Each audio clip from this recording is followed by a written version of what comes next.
The details that I'm about to share with you in this video are so fascinating that it's going to make you rethink everything you thought you knew about the Sahara Desert and our lost ancient past. Because when we think of the Sahara Desert, we picture an endless sea of sand dunes that stretch further than the eye can see, located, of course, in the middle of a blistering hot desert that is larger than the entire continental United States.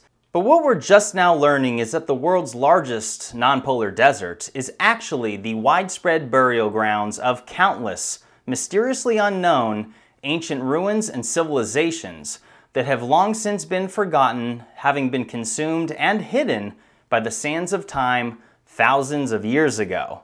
And here's the thing, when I say thousands of years ago, that's the part where things start to get really strange.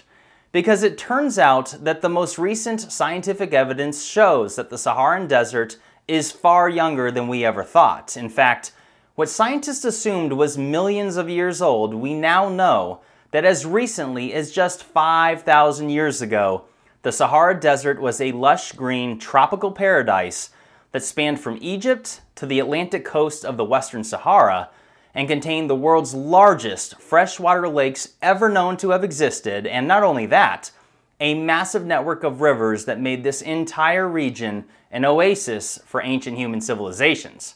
Thus explaining why, in just the last few years, we've been finding so many mysteriously unknown structures in what is now a remote, barren wasteland. And listen to this. Scientists that analyzed this recent data concluded that in as little as just 100 years, the lush green tropical paradise that spanned thousands of miles across North Africa was mysteriously wiped out and transformed into what is now the world's largest hot desert. Think about that. In as little as 100 years, 1 century? In other words, something unbelievably radical happened here on Earth in the not-so-distant past to cause a complete swing in climate throughout such an enormous region and so quickly.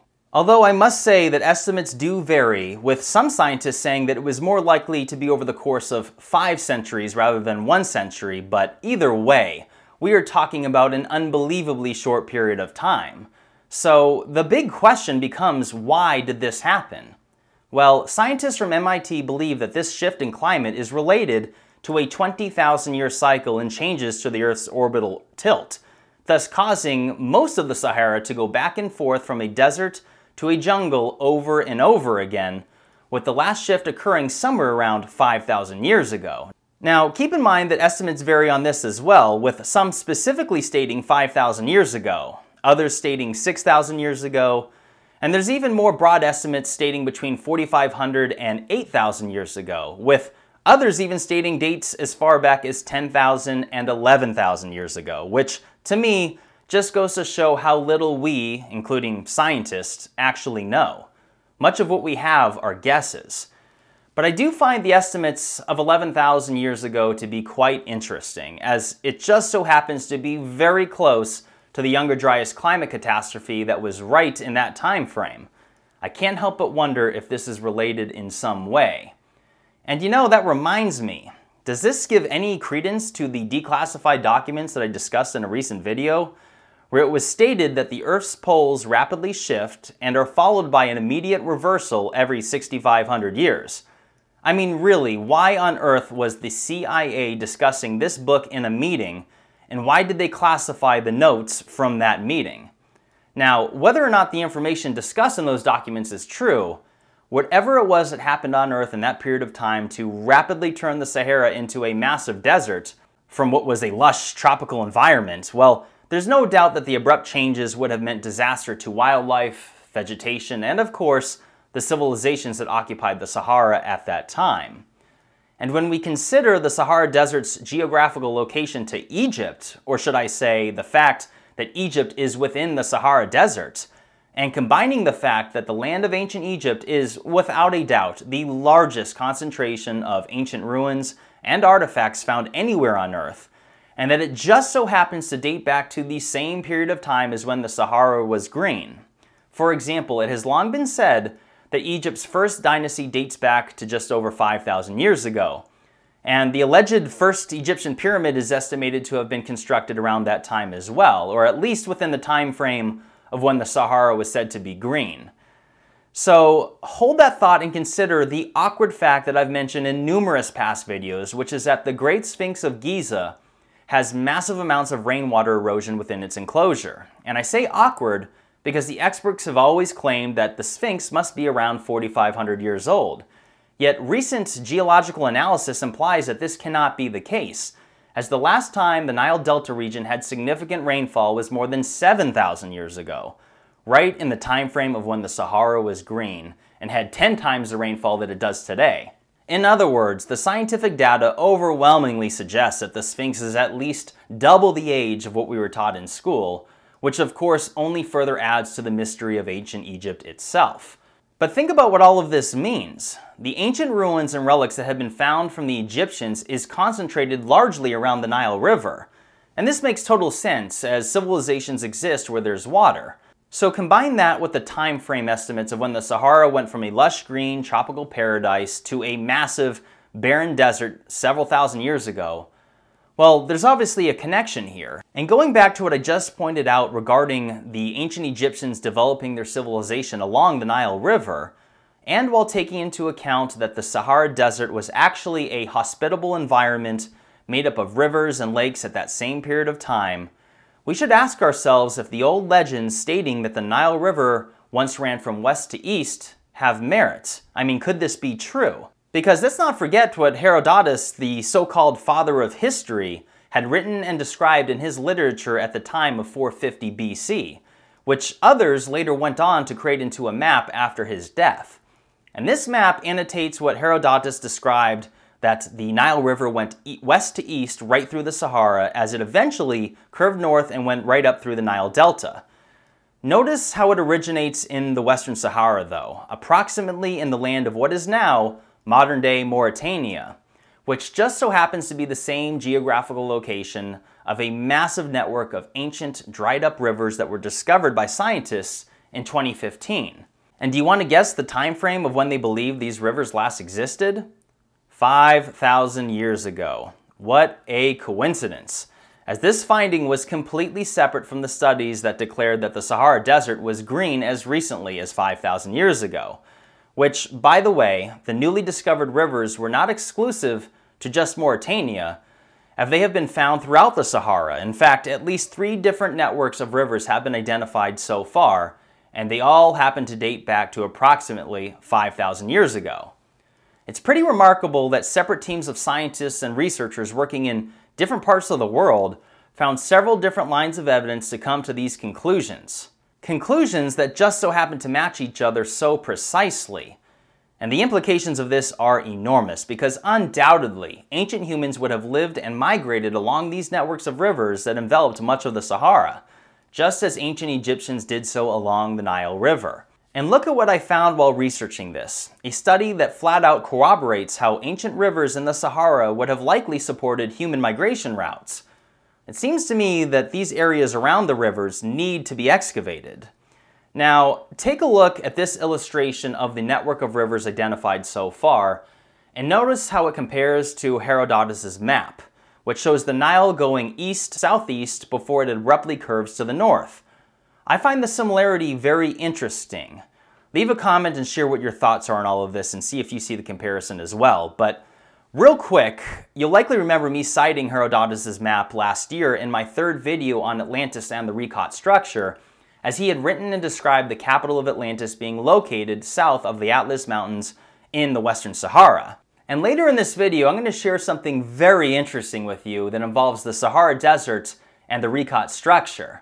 But the point right now is that the latest scientific evidence shows us that a massive network of rivers traveled through the Sahara before whatever it was that happened to turn it into a desert, where it was then consumed with sand and long forgotten, not to be discovered until at least 5,000 years later. And speaking of being consumed with sand, here's something interesting to think about, which is the condition that Egypt was initially found when it was surveyed by outsiders in more modern times. Most of it was completely buried in sand for thousands of years. It's almost as if the actual people who created these mind-boggling structures were wiped out and erased from memory before others eventually arrived and made it their home. I mean, let's not forget that not one single hieroglyph or petroglyph shows anything about the pyramids. Literally nothing. Not one single one. Why is that? What's that about? I mean, hell, let's not forget the awkward fact that the modern language in Egypt is not even close to the same language that the dynastic Egyptians spoke. And we have only made any sense of Egyptian hieroglyphs because of the Rosetta Stone. Just think about that. Could this be further evidence that two completely different civilizations lived there, thousands of years apart? Perhaps separated in time following the collapse of the Green Sahara?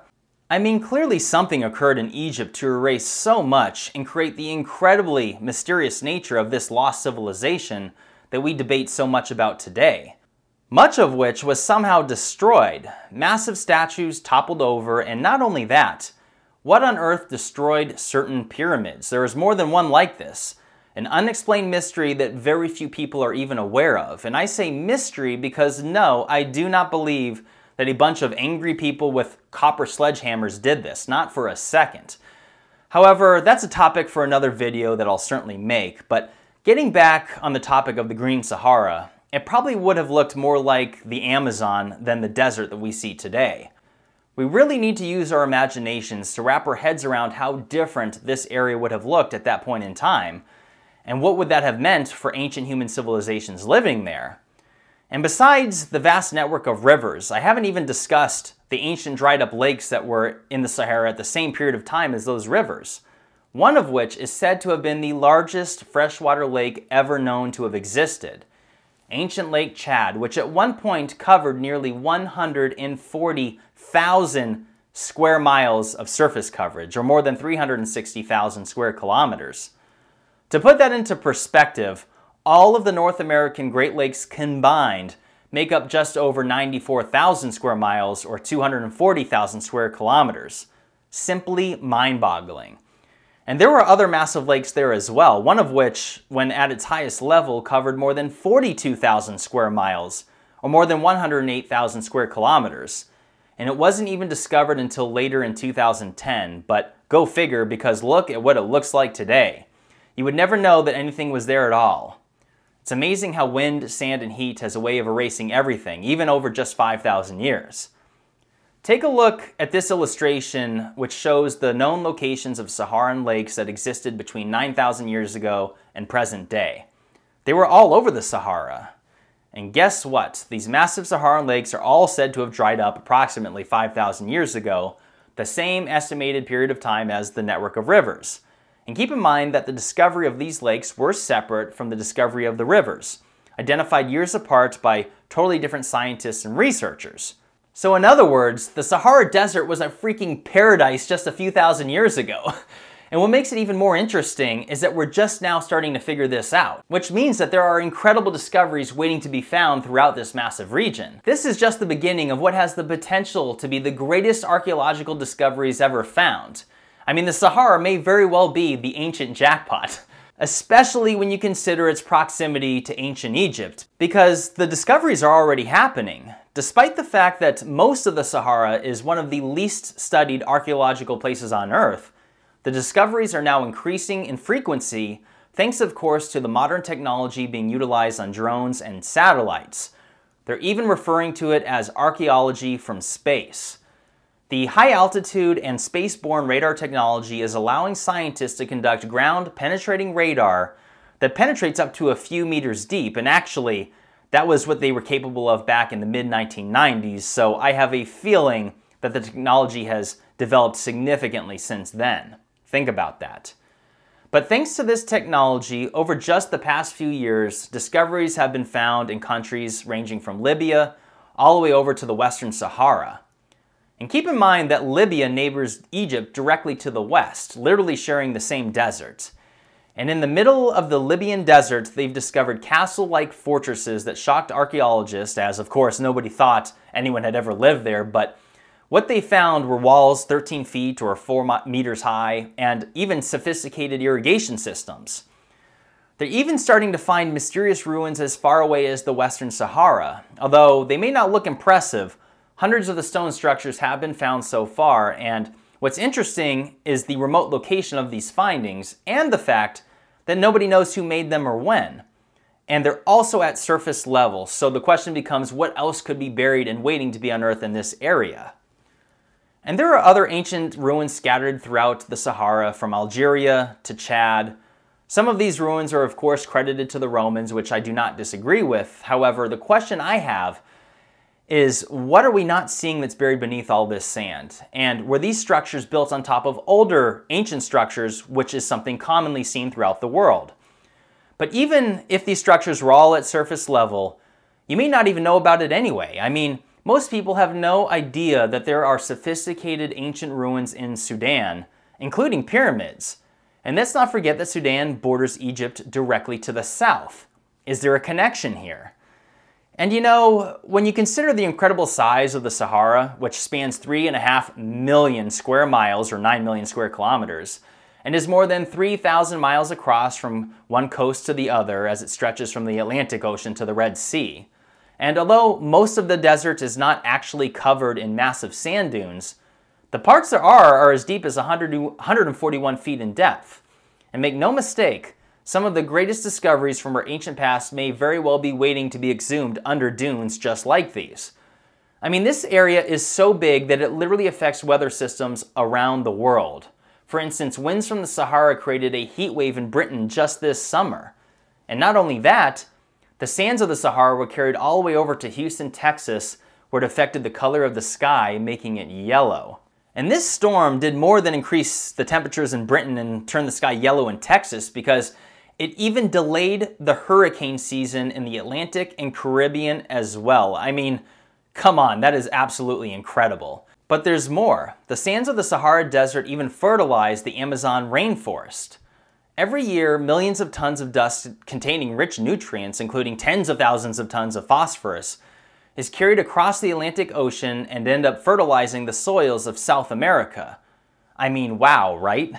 It truly is incredible to think that this region is affecting weather and ecosystems around the world, but I suppose it makes sense. It just simply never occurred to me until I started researching this topic.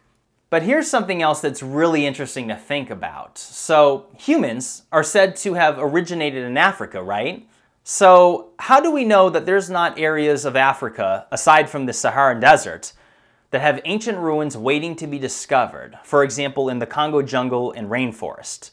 Remember what I shared in my previous video involving airborne LiDAR conducting 3D mapping of the Guatemalan jungle, which identified tens of thousands of buried Mayan ruins that scientists discovered just last year.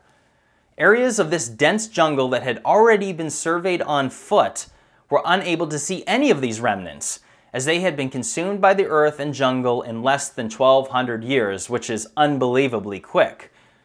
I mean, it even consumed a 7-story pyramid that they literally walked right by during previous survey mapping while on foot. And this is only what they've found so far. There are vast areas of jungle in Central and South America that have not been scanned. In fact, only an incredibly small portion had been scanned in comparison to what's left. So, is it possible that there are other discoveries waiting to be made that are buried in jungles such as Central Africa, where literally nobody is looking and never have? Just something to think about. Now, I mentioned earlier in this video that I want to discuss some details involving the Sahara Desert and the Ricat structure as it pertains to the lost city of Atlantis.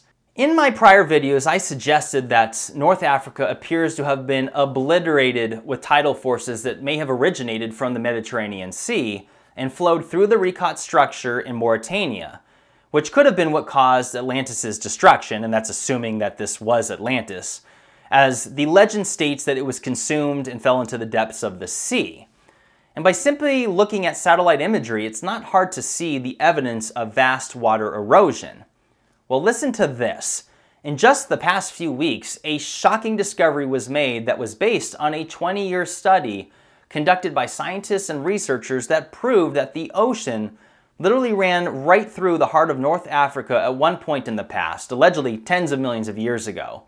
And they're calling it the Trans-Saharan Seaway. And the implications of this are absolutely astounding. Just look at where it originates in North Africa and snakes its way through the Sahara through the same location that I suggested in my prior video. And we now know that yes, this area that looks like water flowed right through it actually did. Now, of course, this map does not show it going west through the recaught structure, but if you simply go to Google Earth and view and play around with the elevations above sea level in all these outlined areas, you'll quickly find that the path through the recaught structure is at the same elevations as the Trans-Saharan Seaway. Again, look at this and tell me that tidal forces didn't flow right through here. And in fact, people that have recently visited the recaught on foot observe that the structure is right down to bedrock, just as you'd expect if the freaking ocean had blasted right through it. But what is left are massive salt deposits at surface level, in and around the recaught structure.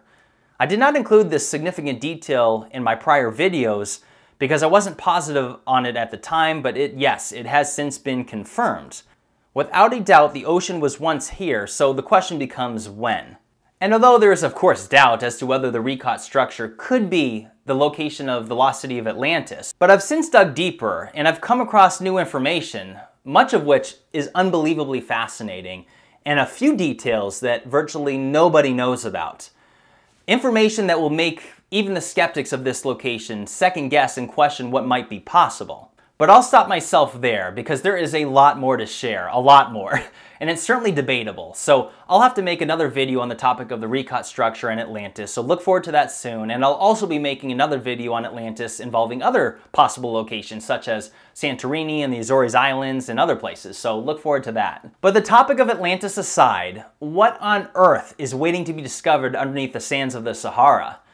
I mean, mark my words, I'm telling you, in our lifetimes, there's going to be some massive discoveries that are going to happen in the Sahara that are going to blow our minds.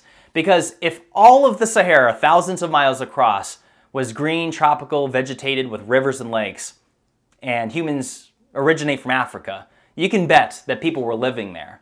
So the question becomes, what's there waiting to be found? But anyways, I'll close this up here. This is getting long, but I'm Jimmy. This is Bright Insight. Hit the like button and subscribe. And leave a comment and let me know what your thoughts are on all of this and everything that I discussed in the video. And without a doubt, there are other places around the world that are very likely to have an abundance of unknown ancient ruins waiting to be discovered, such as Central America, South America, and other places too. So anyways, guys, I'll leave it at that.